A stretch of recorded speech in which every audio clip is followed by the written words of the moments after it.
Comment faire une fellation? Ça, c'est la question que vous m'avez posée il y a quelques semaines d'ici.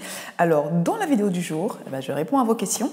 Donc, si ça vous intéresse, installez-vous, ça commence tout de suite.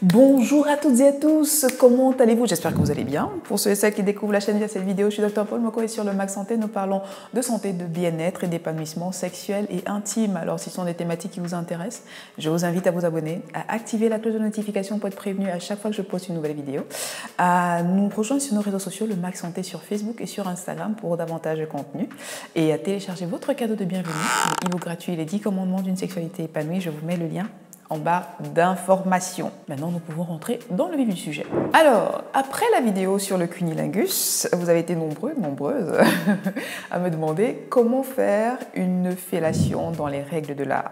Alors, je me suis penchée sur la question et dans la vidéo du jour, je vais vous partager 10 faits qui contribueront à pratiquer une fellation de manière la plus sereine possible. Donc, si vous êtes prêts, ça commence tout de suite. Point numéro 1, la fellation est un moyen de procurer du plaisir à son partenaire et, par ricochet, bien évidemment, à prendre du plaisir. Alors, si c'est une pratique que vous n'aimez pas, ne la faites pas. Ne la faites pas par obligation. Ne la faites pas parce que vous voulez qu'il vous foute de la paix, qu'il vous lâche la grappe, histoire d'avoir votre paix. Non. Si c'est une pratique, encore une fois, qui ne vous convient pas, ne la faites pas, d'accord? Il vaut mieux ne pas la faire autre chose, que de la pratiquer avec dégoût. Donc, la fellation ne se fait pas par obligation. Ce n'est pas une obligation, c'est un choix. Et un choix dans lequel vous devriez pouvoir prendre du plaisir aussi. Point numéro 2, l'odeur. Alors, de nombreuses personnes sont frileuses à l'idée de pratiquer la fellation parce qu'elles appréhendent un peu l'odeur des parties génitales. Alors évidemment, avec le phénomène de la transpiration, c'est normal qu'au niveau des parties génitales, il y ait une certaine odeur. Maintenant, si vous souhaitez être rassuré par rapport à l'odeur, vous pouvez inviter votre partenaire à prendre une douche, par exemple. Ou alors, pour aller même plus loin, l'accompagner dans la douche et vous prendre l'initiative de savonner ses parties génitales. Et qui sait, ma foi, les choses pourraient même se commencer sous la douche. Voilà, bon. Donc, invitez votre partenaire à prendre une douche et, ma foi, si possible, accompagnez-le pour davantage de moments d'intimité. Point numéro 3, le goût. Encore une fois, de nombreuses personnes sont frileuses parce qu'elles appréhendent un peu le goût quant à la fellation. Alors, il faut savoir que la peau du phallus, c'est la même peau qui recouvre le reste de notre corps. Des épaisseurs un peu différentes en fonction de la localisation, mais ça reste la même peau. Donc, le goût de la peau, c'est le goût de la peau, quoi. Voilà, bêtement. Donc, à la grosse question, est-ce que ça aura un goût particulier? Non, pas nécessairement. Par contre, le liquide pré-éjaculatoire et le sperme peuvent avoir un goût et des études ont d'ailleurs démontré que le goût du sperme varie en fonction de l'alimentation de votre partenaire. Donc, une personne qui va manger plein de choses sucrées, très grasses, etc. peut avoir un sperme qui a un goût un tout petit peu plus amer que quelqu'un qui va avoir une alimentation riche en fruits, légumes, fibres, etc. aura un goût du sperme un tout petit peu plus sucré. Entre parenthèses, ça vous donne des idées quant à ce que vous pouvez mettre dans votre assiette. Voilà, bon. En matière de goût, ce sera surtout les sécrétions qui vont émaner du phallus qui peuvent avoir un certain goût. Maintenant, est-ce qu'il faut nécessairement avaler le sperme de votre partenaire? Ça, c'est un choix. Est-ce qu'il y a un risque quant au fait de déglutir le sperme de son partenaire? J'y reviendrai un tout petit peu plus tard. Mais c'est un choix et vous n'avez pas l'obligation d'avaler le sperme de votre partenaire si vous ne voulez pas. D'ailleurs, monsieur, avant d'éjaculer dans la bouche de votre partenaire, ayez la délicatesse de prévenir quand même. Ok, voilà. Point numéro 4, et l'urine dans tout ça. Parce que oui, effectivement, les hommes ont la particularité d'éjaculer et d'uriner par le même canal. Et certaines personnes peuvent être frileuses en se disant que bon, est-ce qu'il y a une urine qui va passer par là? La nature est très bien faite de manière à ce que quand un pénis est en érection, il y a des muscles qui se contractent afin d'empêcher l'évacuation de l'urine. Donc, on ne peut pas être en érection et uriner en même temps. On ne peut pas éjaculer et uriner en même temps, à moins qu'il y ait une dysfonction. D'accord? Donc, tranquillisez-vous, il n'y aura pas d'urine qui va arriver dans votre bouche. Point numéro 5, les infections. Oui, les fameuses infections. Alors, qui dit sexe oral dit potentiellement risque de transmission des infections sexuellement transmissibles.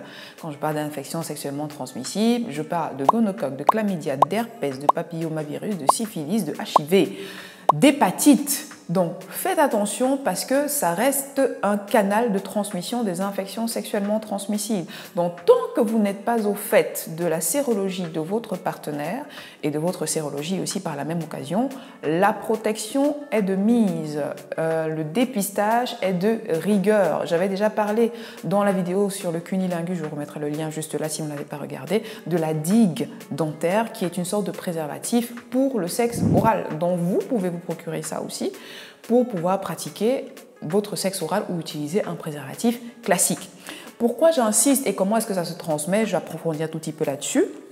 Simplement parce que le contact, les frottements muqueux, sont favorables à la transmission des infections sexuellement transmissibles et les micro-lésions qu'il peut y avoir au niveau de la bouche en contact avec le sperme sont également des vecteurs de transmission, des moyens de transmission des infections sexuellement transmissibles. C'est pour ça d'ailleurs qu'il est fortement déconseillé de se brosser les dents juste avant de pratiquer une fellation à cause des micro-lésions qu'il y a dans la bouche. Bien évidemment, si vous êtes au fait de la sérologie de votre partenaire et de la vôtre, vous pouvez vous brosser les dents juste avant votre fellation, il n'y a aucun souci. Mais si vous ne savez pas, c'est déconseillé, d'accord? Donc, on ne connaît pas la sérologie du partenaire, on ne connaît pas sa propre sérologie, protection, dépistage, de rigueur avant d'entamer un sexe oral non protégé. Point numéro 6, le confort. Soyez confortable quand vous pratiquez une fellation. Pourquoi? Parce que vous êtes la personne active. Vous êtes la personne active, donc si vous pratiquez la fellation et que vous n'êtes pas bien mis, vous allez devoir bouger tout le temps et ça va couper un tout petit peu le plaisir et l'excitation de votre partenaire. Donc mettez-vous confortable, mettez-vous bien d'abord. Ça veut dire que vous pouvez vous mettre en position à genoux avec un oreiller sous les genoux, entre les jambes de votre partenaire. C'est une position confortable. Ou alors, pour celles qui préfèrent, la position allongée. D'accord? Le seul souci, c'est que quand on est dans le prolongement du corps, on peut avoir mal au cou, on peut prendre appui sur les hanches du partenaire et ça peut être inconfortable pour lui. Donc, essayez de trouver la position la plus confortable qui vous permettra de tenir le plus longtemps possible lorsque vous pratiquez la fellation. Le confort est de rigueur aussi. Point numéro 7, les mains. Servez-vous de vos mains. Pourquoi est-ce qu'il faut se servir de ses mains? Simplement parce que les mains vont vous permettre de contrôler la profondeur de la pénétration du phallus de votre partenaire dans votre bouche. Oui, parce que si vous ne contrôlez pas, vous, la profondeur de la pénétration du phallus dans votre bouche, il y a des chances que le phallus bute contre le fond de votre gorge et provoque un réflexe de vomissement. D'accord? Donc, avec les mains, vous pouvez avoir un meilleur contrôle quant à la profondeur de la pénétration du phallus de votre partenaire et ça vous permet de pratiquer justement la fellation sans craindre de devoir avoir le réflexe de vomissement qui survient. Point numéro 8, pour un meilleur confort pour tous les deux, vous pouvez faire usage de lubrifiant. Pourquoi? Je l'ai déjà dit plusieurs fois dans des précédentes vidéos. La salive s'évapore rapidement et sur la durée, vous pouvez avoir une sensation de bouche sèche. Donc, n'hésitez pas à rajouter du lubrifiant. Il existe même d'ailleurs des lubrifiants qui sont tout à fait comestibles, qui ont une bonne odeur, qui ont un bon goût, etc. etc. Donc, n'hésitez pas à faire usage de lubrifiant pour être davantage confortable dans votre gestuelle et éviter de pratiquer des frictions sèches sur le phallus de votre partenaire au risque de lui faire mal aussi. Point numéro 9, et les dents. Alors, de nombreux hommes sont assez sensibles quant à la sensation des dents au niveau de votre phallus. Ici, quand je dis sensible, ça veut dire qu'ils n'aiment pas quand les dents se posent sur leur phallus. Voilà, ça peut faire mal. Ok? Comment est-ce qu'on peut faire dans ce cas? Vous pouvez recouvrir vos dents de vos lèvres. Voilà. Point numéro 10, pour finir.